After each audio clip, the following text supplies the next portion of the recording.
50대, 60대, 당신의 자산이 노후 파산으로 향하는가? 지금 당장 확인하라.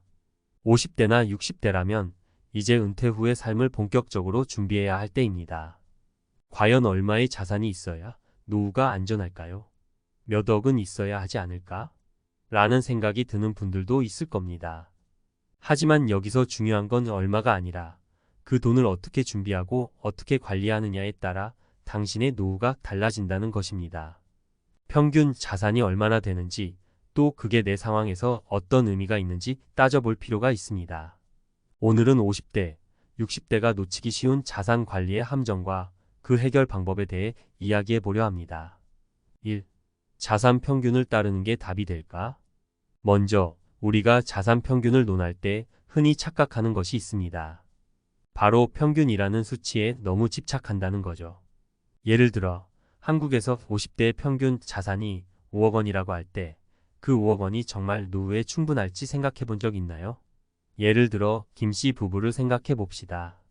김씨는 50대 후반, 아내는 60대 초반입니다. 두 사람은 서울의 10평짜리 아파트와 약간의 현금 자산을 가지고 있습니다. 하지만 아파트가 아무리 값비싸도 은퇴 후 매달 생활비로 쓸 현금 흐름이 없다면 문제가 됩니다. 김씨는 우리는 평균 정도의 자산을 가지고 있으니 괜찮을 거야 라고 생각했지만 막상 은퇴 후 한 달 생활비가 300만 원 이상 들어가는 현실에 직면했습니다.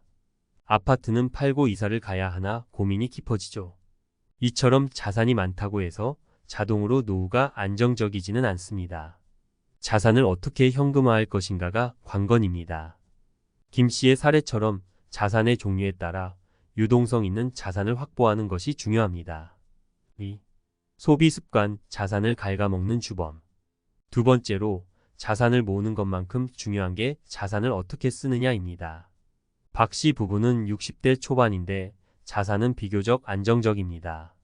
하지만 은퇴 후에도 여전히 큰 차를 굴리고 해외여행을 매년 다니며 소비 습관을 고치지 않았습니다. 처음에는 괜찮을 것 같았지만 점점 현금이 줄어들면서 박 씨는 예금 통장이 점점 비어가는 현실에 당황하기 시작했습니다. 박 씨의 사례는 단순히 자산이 있다고 해서 그게 영원히 유지되지 않는다는 것을 보여줍니다. 소득이 없는 상태에서 소비는 결국 자산을 깎아먹는 일입니다. 이 문제를 해결하기 위해서는 은퇴 후 소비 패턴을 다시 한번 점검할 필요가 있습니다. 불필요한 사치나 낭비를 줄이고 자산이 오래 지속될 수 있도록 합리적인 소비를 해야 합니다. 3. 늙기 전에 은퇴 자산을 늘리는 방법. 마지막으로 은퇴를 앞두고 있다면 자산을 관리하는 방법뿐 아니라 자산을 늘릴 수 있는 방법도 생각해 봐야 합니다. 이 씨는 50대 중반에 퇴직을 준비 중입니다. 다행히 젊었을 때부터 개인연금을 준비해왔고 투자도 꾸준히 해왔습니다. 하지만 그는 은퇴 후에도 일을 조금씩 하기로 마음먹었습니다.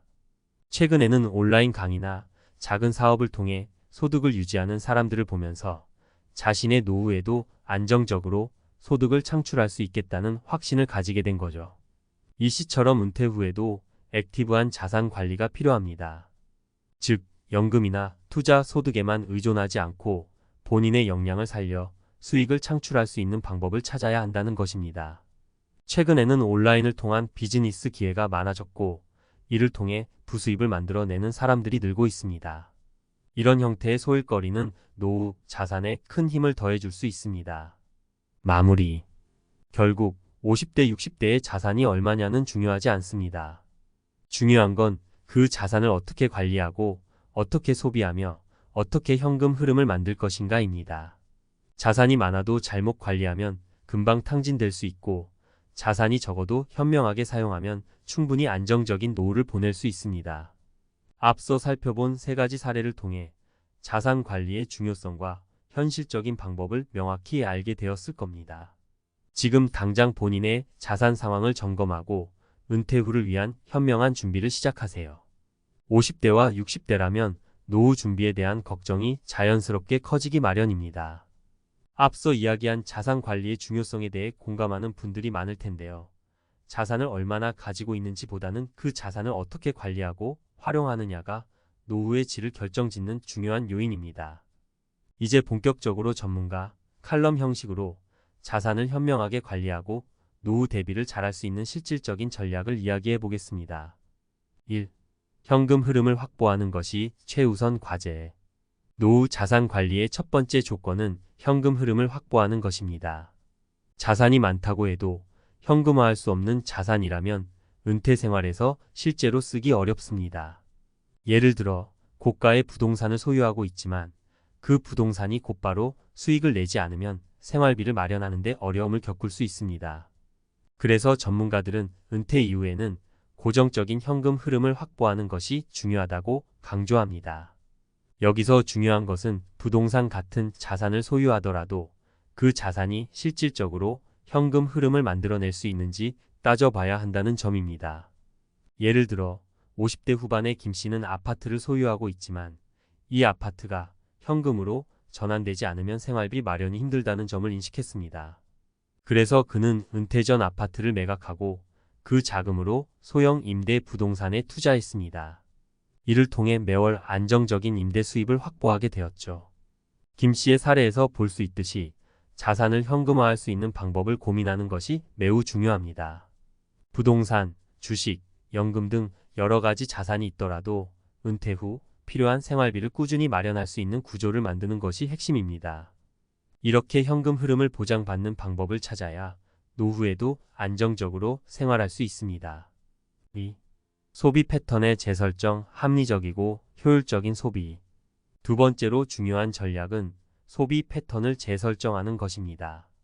은퇴 후에는 소득이 줄어들기 때문에 젊을 때처럼 자유롭게 소비하는 생활은 더 이상 지속할 수 없습니다. 60대 초반의 박 씨 부부는 은퇴 후에도 여전히 큰 차를 유지하고 해외여행을 자주 다니며 소비 패턴을 유지했습니다.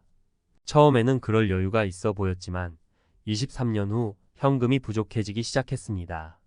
이처럼 소비 습관을 고치지 않으면 자산은 급격하게 소진될 수 있습니다. 전문가들은 은퇴 후에는 필요 없는 지출을 줄이고 우선순위에 맞춘 소비를 해야 한다고 조언합니다. 사치스러운 생활은 자산을 갉아먹는 주범이 되기 때문에 필요하지 않은 소비 항목은 과감히 줄이고 실질적으로 생활에 필요한 것에 집중해야 합니다. 또한 소득 대비 지출 비율을 명확히 파악하고 이를 기준으로 생활비를 관리하는 습관이 필요합니다. 예를 들어 매월 생활비가 300만 원이라면 이 금액을 충당할 수 있는 고정적인 현금 흐름을 마련하는 것이 우선입니다. 소득이 줄어드는 시점에 맞춰 소비 습관도 바꾸지 않으면 은퇴 후 생활은 어렵게 될 수밖에 없습니다. 3.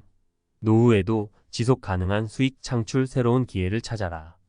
마지막으로 은퇴 후에도 지속 가능한 수익 창출 방법을 찾는 것이 필요합니다.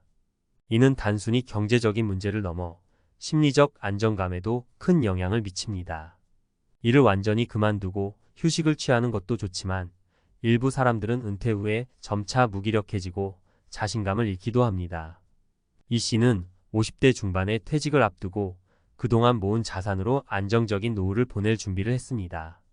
하지만 그는 단순히 연금과 투자 수익에 의존하기보다는 자신의 경험과 역량을 활용해 소소한 부업을 계획했습니다.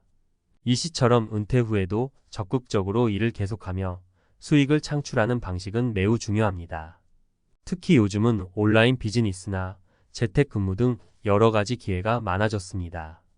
예를 들어 본인이 잘하는 분야에서 온라인 강의를 열거나 블로그나 유튜브 같은 플랫폼을 활용해 부가 수입을 창출하는 사람들도 많습니다. 실제로 50대 후반의 한 여성은 블로그와 유튜브를 통해 자신의 재능을 나누면서 소득을 얻고 있습니다. 그녀는 평소 요리에 관심이 많았고 이를 통해 다양한 레시피와 요리 팁을 공유하게 되었죠. 구독자가 늘어나면서 광고 수익과 협찬 기회도 생기고 자연스럽게 그녀의 노후 생활비에 보탬이 되었습니다. 이처럼 은퇴 후에도 자신이 잘하는 일이나 관심 있는 분야에서 수익을 창출할 수 있는 방법을 찾아보는 것이 좋습니다. 이는 경제적 안정은 물론 정신적인 만족감도 함께 가져다 줄 수 있습니다. 4. 노후 자산 관리의 핵심 요약. 노후 준비는 단순히 은퇴 후 쓸 돈을 모아두는 것으로 끝나는 것이 아닙니다. 자산의 종류, 소비 패턴, 현금 흐름의 관리가 모두 종합적으로 이루어져야 합니다. 현금 흐름 확보 단순히 자산이 아니라 은퇴 후 매월 현금이 들어오는 구조를 만들어야 합니다. 부동산 투자, 연금, 그리고 임대 소득 등이 그 예시입니다. 소비 패턴의 조정 젊을 때와는 달리 은퇴 후에는 소비를 효율적으로 관리해야 합니다. 필요 없는 지출을 줄이고 합리적인 생활비를 유지하는 것이 자산을 오래 유지하는 비결입니다. 지속 가능한 수익 창출 은퇴 후에도 일을 완전히 그만두기보다는 소소한 부업이나 자신이 잘하는 일을 통해 수익을 얻을 수 있는 방법을 찾아야 합니다. 앞서 소개한 세 가지 사례는 노후를 준비하는 데 있어 중요한 교훈을 제공합니다. 자산이 아무리 많더라도 잘못된 관리와 소비 패턴은 노후 파산을 초래할 수 있습니다. 반면 자산이 적더라도 현명한 관리와 지속적인 수익 창출로 안정적인 노후를 보낼 수 있습니다. 지금 당장 자신이 가진 자산과 계획을 점검해보고 필요한 부분을 조정해보는 것이 중요합니다. 은퇴 후에도 돈이 걱정되지 않는 삶을 원한다면 이제는 미리 준비하고 관리하는 방법에 집중해야 할 때입니다.